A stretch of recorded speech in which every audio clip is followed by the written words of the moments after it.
നീ ഇത്ര പെട്ടെന്ന് ചായയൊക്കെ ഇട്ടോ മോളെ? ആന്റിക്ക് ഒരാൾക്ക് മതിയല്ലോ. ഞാനും അപ്പോ ഇപ്പൊ കുടിച്ചതേ ഉള്ളൂ. ആന്റിക്ക് റൂം റെഡിയാക്കിയിട്ടുണ്ട്. ആതിരയ്ക്ക് ഇവിടെ എല്ലാം നല്ല പരിചയമായല്ലോ. ഇപ്പൊ ശരിക്കും ഇവിടുത്തെ വീട്ടുകാരി ആതിരയാ അല്ലേ അപ്പോ? ഇവിടെ വന്നതിന് ശേഷം അമ്മയെ കൊണ്ട് ഒരു വക ചെയ്യാൻ സമ്മതിക്കില്ല.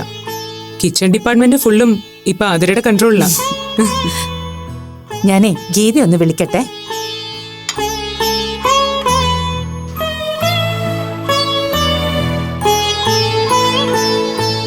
ഡേസിന്റെ ഇഷ്ടായോ? കണ്ടാലേ അറിയാം ആളൊരു പാവമാണെന്ന്.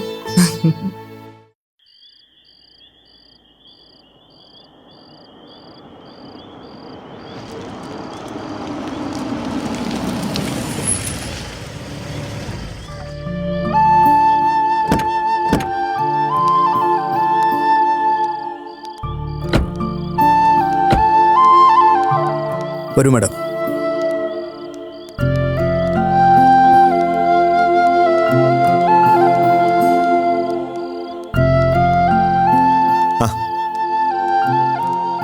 നിങ്ങൾ എത്തിയോ? ഞാൻ കാത്തിരിക്കുകയായിരുന്നു.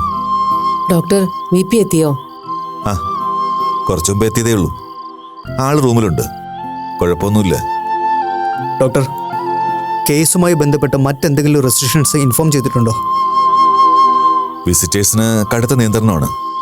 അല്ലെങ്കിലും ഇവിടുത്തെ ഒരു രീതി അങ്ങനെ തന്നെയാ. ട്രീറ്റ്മെന്റിന് ഗുണമുണ്ടെന്ന് തോന്നിയാൽ മാത്രമേ പേഷ്യന്റെ കൂടെ ഞങ്ങൾ ബൈസ്റ്റാൻഡേഴ്സിന് അനുവദിക്കൂ. പിന്നെ പോലീസിന്റെ ഭാഗത്തുനിന്ന് ഇടയ്ക്ക് എൻക്വയറിക്കുള്ള ചാൻസ് ഉണ്ട്. സോ വിസിറ്റേഴ്സിനെ അധികം അനുവദിക്കാതിരിക്കുന്നതാണ് നല്ലത്. രാവിലെ ഡോക്ടറോട് സംസാരിക്കാനെടുത്ത ആ 1-2 മിനിറ്റ് കൊണ്ട് ഇത്രയും വലിയ കുഴപ്പമുണ്ടാവുമെന്ന് ഞാൻ ഒരിക്കലും കരുതിയില്ല. യെസ് യെസ്, ഗീത മാഡം തിരിച്ചു വിളിക്കാത്തതുകൊണ്ട് ഞാൻ കരുതി പണിക്കരെ കണ്ടെത്തി നിങ്ങൾ തിരിച്ച് വീട്ടിലേക്ക് പോയിട്ടുണ്ടാവുമെന്ന്. കാര്യങ്ങൾ അങ്ങനെ അല്ലെന്ന് മനസ്സിലാക്കിയത് ഉച്ചയ്ക്ക് ഓൺലൈൻ ന്യൂസ് കണ്ടപ്പോഴേ. പിന്നെ ആ ഒരു ടെൻഷന്റെ ഇടയിൽ വിളിക്കണ്ടല്ലോ എന്ന് കരുതി. പണിക്കർ സാറിന്റെ ഇപ്പോഴത്തെ കണ്ടീഷൻ ആള് വല്ലാതെ ഭയന്നിട്ടുണ്ടെന്ന് തോന്നുന്നു. Hey, nothing to worry. ഒന്ന് റിലാക്സ് ചെയ്യുമ്പോഴേക്കും he will be all right. Madam വിഷമിക്കണ്ട. അല്ലെങ്കിൽ തന്നെ VP ഇങ്ങോട്ട് ഷിഫ്റ്റ് ചെയ്യുന്ന കാര്യം നമ്മൾ ആലോചിച്ചാണല്ലോ. അതല്പം നേരത്തെ ആയെന്ന് കരുതിയാൽ മതി. ഡോക്ടർ, ഞാൻ ആതിരയുടെ കാര്യം പറഞ്ഞില്ലേ? ആ കുട്ടിയുടെ ബ്രദറാണിത്, അഡ്വക്കേറ്റ് നന്ദകുമാർ. യെസ്, ഞങ്ങൾ ഫോണിൽ കൂടെ സംസാരിച്ചിട്ടുണ്ട്. എനിവേ, നേരിൽ കാണുമ്പോൾ ആതിരയുടെ കാര്യത്തിൽ വക്കീലിനെ ഞാനൊന്ന് അഭിനന്ദിക്കണമെന്ന് വിചാരിച്ചിരിക്കുകയായിരുന്നു. താങ്കളെപ്പോലെ വലിയ മനസ്സുള്ളവർക്ക് ഇങ്ങനെയൊക്കെ ചിന്തിക്കാനും പ്രവർത്തിക്കാനും കഴിയൂ Nandakumar. You are really great. Thank you doctor. ഇവിടെ ഈ ആതിരയുടെ പ്രസൻസ് കൊണ്ട് ട്രീറ്റ്മെന്റ് എന്തെങ്കിലും ഗുണമുണ്ടാവുമെങ്കിൽ ഞങ്ങളുടെ ഭാഗത്തുനിന്ന് എല്ലാ സഹായവും ഉണ്ടാവും. ഗുഡ്. വരട്ടെ, ഞാൻ പറയാം. ഗീത മാഡം, പണിക്കർ സാറ് ഉറക്കത്തിലാവും. ഉണരുമ്പോൾ മാഡത്തിനെ കാണുമ്പോൾ ആള് ഹാപ്പി ആയിക്കോളും. പിന്നെ ആതിരയെ കാണണമെന്ന് വല്ലാതെ വാശി പിടിക്കുകയാണെങ്കിൽ ഫോണിൽ വിളിപ്പിക്കാം. ശരി ഡോക്ടർ. ബാക്കി കാര്യങ്ങളൊക്കെ നമുക്ക് രാവിലെ ഡീറ്റെയിൽ ആയിട്ട് സംസാരിക്കാം. അതുപോലെ മതി. ഞാനെന്നാ VPയുടെ അടുത്തേക്ക് പോയിക്കോട്ടെ? Oh sure. നേരെ ചെല്ലുമ്പോൾ റൈറ്റ് സൈഡിൽ 3-ാമത്തെ മുറി. Okay, good night doctor. Okay, ശരി. Nandan, thanks for everything. Okay madam, ഞാനും ഉറങ്ങാം. രാവിലെ വിളിക്കാം. ശരി.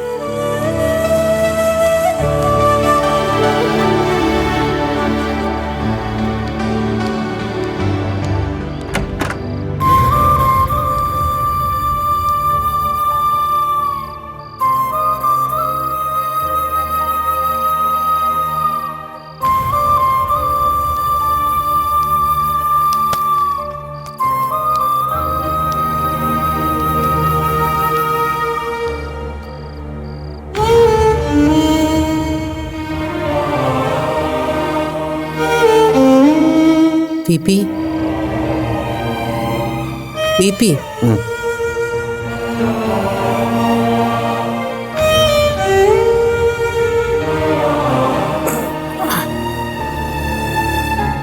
ഗീത, താനിത് എപ്പോഴാ വന്നത്? ഒരുപാട് നേരമായ വന്നിട്ട്? ഞാൻ വല്ലാതെ ഉറങ്ങിപ്പോയാ ഗീത. ഞാനിപ്പോ വന്നതേ ഉള്ളൂ VP. എന്താ ഇങ്ങനെ നോക്കുന്നത്? എന്തിനാ എല്ലാരും കൂടി എന്നെ എവിടേക്കോ കൊണ്ടുപോയത്? താൻ ആ സമയത്ത് എവിടെയായിരുന്നു ഗീത? താൻ എൻ്റെ കൂടെ ഇല്ലായിട്ടല്ലേ ഇങ്ങനെയൊക്കെ സംഭവിച്ചത്? VP എന്നെ കൂടാതെ പോയിട്ടല്ലേ ഇങ്ങനെയൊക്കെ സംഭവിച്ചത്? എന്തിനാ തനിച്ച് പോയത്? ഞാൻ നമ്മുടെ ആദരക്കുട്ടിക്ക് ബുക്സ് വാങ്ങിക്കാൻ പോയതല്ലേ. കാശ് തൻ്റെ കയ്യിലായി പോയില്ലേ. അതുകൊണ്ട് അവരോട് പിന്നെ തരാമെന്ന് പറഞ്ഞപ്പോൾ അവർ കേട്ടില്ലേ. അതിന് എന്നെ പിടിച്ച് പോലീസിൽ ഏൽപ്പിച്ചു.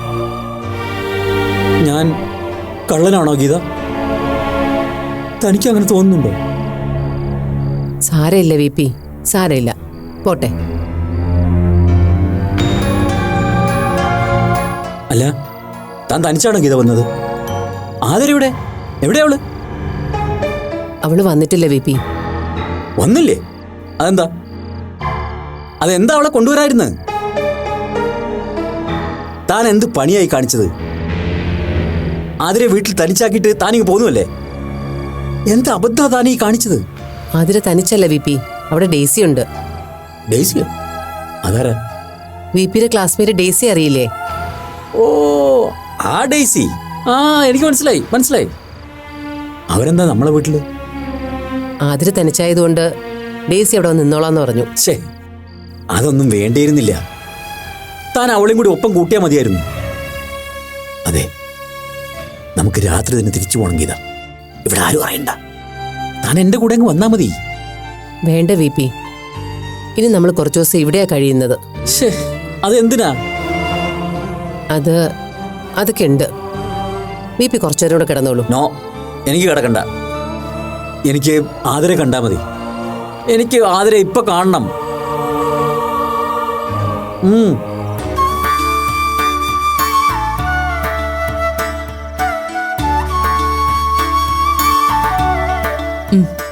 മതി കുട്ടി, ഇപ്പൊ തലവേദനയ്ക്ക് നല്ല ആശ്വാസമുണ്ട്.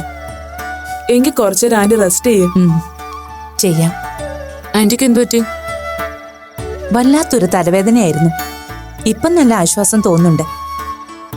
ഇന്നിനി ആന്റി ഒരു ജോലിയും ചെയ്യണ്ട കേട്ടോ. അല്ലെങ്കിൽ തന്നെ നീ എന്നെ ഇവിടെ എന്തെങ്കിലും ജോലി ചെയ്യാൻ സമ്മതിക്കുന്നുണ്ടോ? ഇവിടെ വെറുതെ ഇരുന്നിട്ടാ എനിക്ക് ഈ തലവേദനയൊക്കെ. ഗീത ആന്റിയാ, അപ്പുനെ വിളിച്ചിട്ട് കിട്ടാഞ്ഞിട്ടാവും എന്നെ വിളിച്ചത്. ഹലോ അമ്മേ. ഹലോ, പറ അമ്മേ. നീയായിരുന്നോ? ഫോൺ അതിലേക്ക് കൊടുക്ക്. VPക്ക് അവളോട് സംസാരിക്കണമെന്ന്. കോള് തനിക്ക് തന്നെ ആയിരുന്നു. VPക്ക് ഇയാളോട് സംസാരിക്കണമെന്ന്. ദാ. വിജയ് ആണോ? എന്നാ സ്പീക്കർ ഫോണിലിട്. വിജയ് എന്താ പറയുന്നെന്ന് കേൾക്കാലോ. ഹലോ ഹലോ ആതിര, ഞാൻ അങ്കിളിന് കൊടുക്കാമേ. ദാ ആതിരയാ. ഹലോ, ആതിരയാണോ സംസാരിക്കുന്നത്? അതെ അങ്കിൾ, ഞാനാ. ആതിര എവിടെയാപ്പോ? ഞാനിവിടെ അങ്കിളിന്റെ വീട്ടില്. മോളവിടെ ഒറ്റയ്ക്കേ ഉള്ളൂ? അല്ലെങ്കിൽ ഇവിടെ ഡെയ്സി ആന്റി ഉണ്ട് എന്റെ കൂടെ. കൂട്ടിന് ഡെയ്സി ആന്റി ഉണ്ടല്ലോ, അത് നന്നായി. ആന്റിയോട് മോളെ ഒറ്റയ്ക്കാക്കിട്ട് എങ്ങും പോരുതെന്ന് പറയണം കേട്ടോ. കേട്ടു അങ്കിൾ. അങ്കിളിന്റെ അവിടെ സുഖമാണോ? അതെ, എന്നെയും ഗീതയും ഇവിടെ ഒരിടത്ത് പൂട്ടിയിട്ടിരിക്കുക. രാവിലെ അങ്കിള് മോക്ക് വേണ്ടി കുറച്ച് ബുക്സ് വാങ്ങിയില്ലേ, അതിന്റെ കാശ് കൊടുത്തില്ല എന്ന് പറഞ്ഞു. കള്ളന്മാരാണെന്നേ. ഞങ്ങൾ കാശ കൊടുത്തതാ, എന്നിട്ട് ഇവര് ഞങ്ങളെ വിടുന്നില്ല. അതെ, നാളെ ഞങ്ങളെ ഇവിടുന്ന് വിടുള്ളൂ എന്ന്. എനിക്ക് ആദര മോളെ കാണാതിരിക്കാൻ വയ്യ. ഇവരാണെങ്കിൽ ഇവിടുന്ന് എന്നെ വിടുന്നുമില്ല. മോൾക്ക് എന്നെ കാണണ്ടേ? വേണം. എന്നാ മോൾ ഇങ്ങോട്ട് വാ. മോൾക്ക് വേണ്ടി ഞാനിവിടെ നല്ല ബുക്സൊക്കെ വാങ്ങിച്ചു വെച്ചിട്ടുണ്ട്. നമുക്കതൊക്കെ വായിച്ച് പഠിക്കണ്ടേ? ഞാൻ നാളെ വരാം അങ്കിൾ. അല്ല, നാളെ ഞങ്ങൾ അങ്ങോട്ട് വരുമല്ലോ. എന്നാ പിന്നെ ഇന്നത്തേക്ക് മോൾ അവിടെ നിന്നാ മതി. ഡെയ്സി ആന്റിയുടെ കൂടെ ഇരുന്നാ മതി. തനിച്ചങ്ങോട്ട് പോരുത് കേട്ടോ. ഇല്ലെങ്കിൽ ആ, എന്നാ മോളെ കിടന്നുറങ്ങിക്കോ. നാളെ കാണാം കേട്ടോ. ഗുഡ് നൈറ്റ് മോളെ. Good night uncle.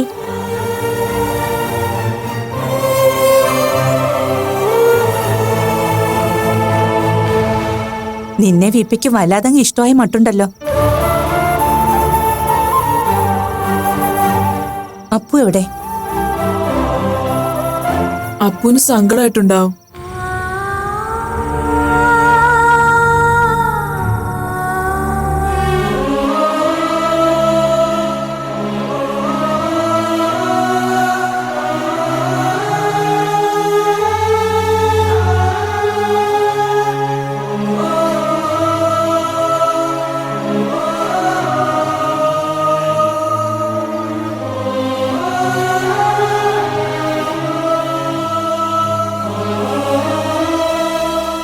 അപ്പു, എന്താ ആന്റി? നീ എന്താ ഇവിടെ വന്ന് നിൽക്കുന്നേ? ഒന്നുമില്ല, ഞാൻ വെറുതെ നിന്നേ ഉള്ളൂ. പെട്ടെന്ന് എന്താ അപ്പു നിനക്ക് പറ്റിയത്? എന്തിനാ നീ സങ്കടപ്പെട്ടത്? ആന്റി, അത് കാരണം നീ പറയണ്ട. പറയാതെ തന്നെ എനിക്കത് ഊഹിക്കാൻ പറ്റുന്നുണ്ട്. വിപിയുടെ ശബ്ദം കേട്ടപ്പോ ഞാൻ അല്പം ഇമോഷണൽ ആയി പോയി ആന്റി. ശബ്ദം കേട്ടപ്പോഴോ അതോ വിജയ് ആതിരയോട് ഇത്രയും സ്നേഹത്തോടെ സംസാരിച്ചത് കേട്ടപ്പോഴോ? എന്താ നീ ചിരിച്ചത്? ആന്റി കൃത്യമായ കാരണം കണ്ടുപിടിച്ചല്ലോ എന്ന് ആലോചിച്ച് ചിരിച്ചു പോയതാ. സത്യം ആന്റി, ജീവിതത്തിൽ ആദ്യമായിട്ട് എനിക്ക് നിന്റെ കൂട്ടുകാരോട് അസൂയ തോന്നി, പിന്നെ സന്തോഷവും. എന്റെ വിപിക്ക് ഇപ്പോഴും ഒരു മകളെ സ്നേഹിക്കാനുള്ള കഴിവൊന്നും നഷ്ടപ്പെട്ടു പോയിട്ടില്ലല്ലോ. വിപിയുടെ മനസ്സിൽ നിന്ന് ഞാൻ മാത്രമേ മാഞ്ഞിട്ടുള്ളൂ. മാളും ആതിരയും ഒക്കെ ഇപ്പോഴും അവിടെ തന്നെ ഉണ്ട്. ആര് പറഞ്ഞു നീ ആ മനസ്സിൽ നിന്ന് മാഞ്ഞു പോയെന്ന്? മാഞ്ഞു പോയത് നിന്റെ പേരാണെന്നേ ഉള്ളൂ. നിന്നോടുള്ള സ്നേഹം ഇപ്പോഴും വിജയുടെ മനസ്സിലുണ്ട്, അതേപടി. ഒരിക്കലും ഇല്ല ആന്റി. വിപിയുടെ മനസ്സിൽ എന്റെ പേരോ രൂപവും ഒന്നും ഇപ്പൊ അവശേഷിക്കുന്നില്ല. അവിടുന്ന് അപൂർവയും അപ്പും ഒക്കെ എന്നോ പടിയിറങ്ങിക്കഴിഞ്ഞു. ഇപ്പൊ വിപി എന്ന അച്ഛൻ ആഗ്രഹിക്കുന്നത് ഞാൻ നേരത്തെ പറഞ്ഞ പോലെ മാളൂനെ പോലെ ആതിരെ പോലെ ഒരു പെൺകുട്ടിയാ. ഒരർത്ഥത്തിൽ പറഞ്ഞാ എനിക്കതില് സന്തോഷമേ ഉള്ളൂ. അപൂർവ ആ മനസ്സിൽ നിന്ന് മാഞ്ഞു പോകുന്നത് നല്ലത് തന്നെയാ. വിപിയുടെ മനസ്സിൽ നിന്ന് മാത്രമല്ല, ഗീതാലക്ഷ്മിയുടെ മനസ്സിൽ നിന്നും അപൂർവ എന്ന മകള് മാഞ്ഞു പോകണം തന്നെയാണ് ഞാൻ ആഗ്രഹിക്കുന്നത്. അപ്പോ സത്യം ആന്റി, അപൂർവ എന്റെ മുൻജന്മോ, അപ്പു പുനർജന്മോ. ആന്റി പോലും എന്നെ ഇങ്ങനെ ഓർക്കുന്നതും കാണുന്നതും എനിക്കിഷ്ടം. സാരില്ലപ്പോ. ഒരിക്കൽ ഞാനും ഗീതയും മാളുവും ജോബിനും ഒക്കെ നിന്നെ അപ്പുവായി ഇപ്പൊ അംഗീകരിക്കുന്നത് പോലെ വിജയും അംഗീകരിക്കേണ്ടി വരും. നീ നോക്കിക്കോ. അതെനിക്ക് ഉറപ്പാണ്ടി. പഴയ അപൂർവയെ ആതിരയിലൂടെ വിപിക്ക് റീക്രിയേറ്റ് ചെയ്യാൻ പറ്റേക്കും. അത് ചെയ്തോട്ടെ. പക്ഷെ അവൾക്കൊപ്പം വിപിക്ക് അപ്പൂനെ അംഗീകരിക്കേണ്ടി വരും എന്നെങ്കിലും ഒരിക്കൽ. അതിന് ഒരുപാട് നാളൊന്നും നിനക്ക് കാത്തിരിക്കേണ്ടി വരില്ല അപ്പോ. അല്ല, ആതിര എവിടെ? നീ സങ്കടപ്പെടുന്ന കണ്ടപ്പോ അവൾക്കും വലിയ വിഷമായി. എത്ര സന്തോഷത്തോടെ ഇരുന്ന കുട്ടിയാ. നിന്റെ മുഖം ഒന്ന് വാടിയപ്പോ ആളെ മാറിപ്പോയി. ചെല്ലപ്പോ, ചെന്ന് അവളെ സമാധാനിപ്പിക്ക.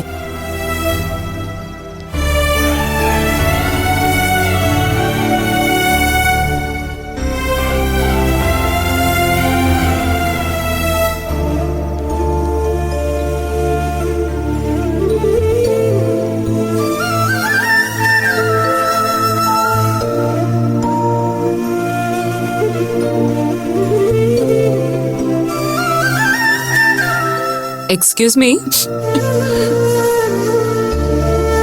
എന്താ മാഡത്തിന്റെ ഉദ്ദേശം? എന്തുദ്ദേശം? തന്റെ സഹോദരിയെ തട്ടിക്കൊണ്ടുപോയി അകാരണമായി തടവിൽ പാർപ്പിച്ച് മാനസികവും ശാരീരികവുമായി ഉപദ്രവിച്ച് മൃതപ്രായയാക്കിയെന്ന് സാക്ഷാൽ നന്ദൻ വക്കീലിനെ കൊണ്ട് നോട്ടീസ് അയപ്പിക്കാനുള്ള ഉദ്ദേശമൊന്നും പുന്നാര അനിയത്തിക്കില്ലല്ലോ, അല്ലേ? എനിക്ക് ഒരു ഉദ്ദേശമില്ല. ആ, ഇരിക്കിരിക്കിരിക്ക്, പോവാൻ വരട്ടെ. എന്തിനായിരുന്നു ഇവിടെ ഇരുന്ന് ഈ കള്ളക്കരച്ചിലെന്ന് താൻ പറഞ്ഞിട്ട് പോയാ മതി. പറ, എന്തായിരുന്നു തന്റെ പ്ലാൻ? ഡേസി ആന്റിയെ കൊണ്ട് എന്നെ വഴക്കേൽപ്പിക്കാനായിരുന്നോ? ഞാൻ ആരോടും ഒന്നും പറഞ്ഞിട്ടില്ല. പക്ഷേ ആന്റി എന്നോട് അങ്ങനെയൊന്നും അല്ലല്ലോ പറഞ്ഞത്. പാവം ആ കുട്ടിക്ക് സങ്കടായി, കണ്ണുനീര് കവിഞ്ഞൊഴുകുന്നു, അതുകൊണ്ട് ഡാമിൽ ജലനിരപ്പ് ഉയരുന്നു. ഉടനെ ചെന്ന് ആശ്വസിപ്പിച്ചില്ലെങ്കിൽ ഈ വീട് ഇടിഞ്ഞു വീഴുന്നോ? അങ്ങനെ എന്തൊക്കെയോ പിച്ചും പേയും പറഞ്ഞ് ആ പാവ ഇതിലേക്ക് ഓടിപ്പാഞ്ഞ് നടക്കുന്നുണ്ടായിരുന്നു. എന്നാ പിന്നെ അതിന്റെ കാരണം എന്താണെന്ന് അറിയാൻ വേണ്ടി വന്നതാ. What happen? കാരണം ഒന്നുമില്ലെന്ന് പറഞ്ഞില്ലേ, പിന്നെന്താ? പിന്നെ എന്തിനാ ഈ കണ്ണു നിറഞ്ഞ്? അത് പറ. എടോ ബുദ്ധുസേ, ദീപിക്ക് തന്നോടുള്ള സ്നേഹപ്രവാഹം അറിഞ്ഞിട്ട് ഞാൻ സങ്കടപ്പെട്ട് തലതല്ലി കരയാൻ പോയതാണെന്ന് വിചാരിച്ചോ താൻ? എന്നാ കേട്ടോ, ദീപയുടെ അത്തരം തരികയുടെ നമ്പറിനൊന്നും അപ്പുവിന്റെ മനസ്സിനെ തൊടാൻ കഴിയില്ല. പിന്നല്ലേ പിടിച്ചു വിലക്കുന്ന കള്ളം. പിന്നെന്തിനാ അപ്പൊ അവിടെ നിന്ന് എഴുന്നേറ്റ് പോയത്? അത് ബോറടിച്ചിട്ട്. ഫോണിൽ കൂടിയാണെങ്കിലും എത്ര നേരം എന്ന് കരുതിയാ ദീപയുടെ പതപ്പിക്കല് കേട്ടിരിക്കുന്ന? ചുമ്മാ ഒരു തരം ഷോ ഓഫ്. എങ്കി എന്നെ തൊട്ട് സത്യം ചെയ്, അപ്പൊ സത്യമായിട്ട് സങ്കടമായില്ലെന്ന്. സത്യമായിട്ടും സങ്കടം വന്നിട്ടാ ഞാൻ അവിടെ നിന്ന് എഴുന്നേറ്റ് പോയത്. അപ്പോ തന്നോട് എനിക്കങ്ങനെ കള്ളസത്യം ചെയ്യാൻ പറ്റില്ലല്ലോ. ശരിയാ, ശരിക്കും സങ്കടം വന്നിട്ട് തന്നെയാ ഞാൻ അവിടെ നിന്ന് എഴുന്നേറ്റ് പോയത്. പക്ഷേ അത് താൻ വിചാരിക്കും പോലെ വീപ്പി തന്നോട് കാണിച്ച സ്നേഹം കൊണ്ടുള്ള അസൂയൊന്നും അല്ല കേട്ടോ. വീപ്പിയെ കുറിച്ച് ഓർത്തിട്ട് തന്നെയാ. പാവം വീപ്പി പണ്ടേ അങ്ങനെയാ, സ്നേഹിച്ച കണ്ണും പൂട്ടി അങ്ങ് സ്നേഹിച്ചു കളയും. എന്റെ ഈ വിഷയത്തിന് മുമ്പ് വരെ വീപ്പി എന്നെ ഒന്ന് നുള്ളി നോവിച്ചിട്ട് പോലുമില്ല. എല്ലാ കാര്യത്തിലും അന്യായ സപ്പോർട്ടായിരുന്നു. ഞാൻ എന്തെങ്കിലും തെറ്റ് ചെയ്തതിന് അമ്മ എങ്ങാനും എന്നെ വഴക്ക് പറയോ തല്ലുകയോ ചെയ്താ വീപ്പി അമ്മയെ വഴക്ക് പറയും. ഞാൻ ചെയ്താണ് ശരിയെന്ന് ചുമ്മാ വാദിച്ച് ജയിക്കും. എന്നിട്ട് സമയം പോലെ എന്റെ അടുത്ത് വന്ന് തെറ്റെന്നെ ബോധ്യപ്പെടുത്തി തരും. അങ്ങനെ എല്ലാ കാര്യത്തിലും കട്ട സപ്പോർട്ടായിരുന്ന വീപ്പി പക്ഷെ ഈ കാര്യത്തിൽ മാത്രം എന്റെ ശത്രുപക്ഷത്തായിപ്പോയി.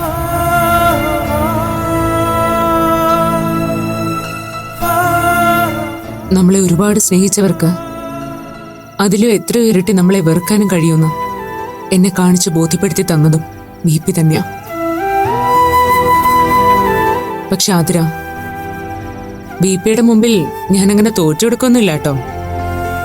എന്നെ ഇപ്പൊ തള്ളിപ്പറയുന്ന വീപ്പിക്ക് അധികം താമസിയാതെ തന്നെ അപ്പു എന്ന പുരുഷനെ അംഗീകരിക്കേണ്ടി വരും. താൻ കണ്ടോ, ഈ പന്തയത്തിൽ വീപ്പി ജയിക്കാനും പോകുന്നില്ല, ഞാൻ തോൽക്കുകയില്ല.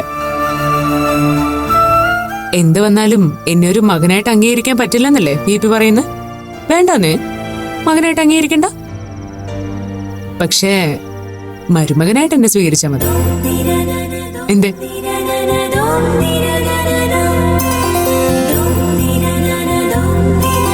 അതുകൊണ്ട് ഈ മകളെ എല്ലാ അർത്ഥത്തിലും ബിപിക്ക് വിട്ടുകൊടുക്കുന്നതിൽ എനിക്ക് സന്തോഷമുള്ളൂ. ഇപ്പൊ ടെക്നിക്ക് പിടികിട്ടിയോ? വാ.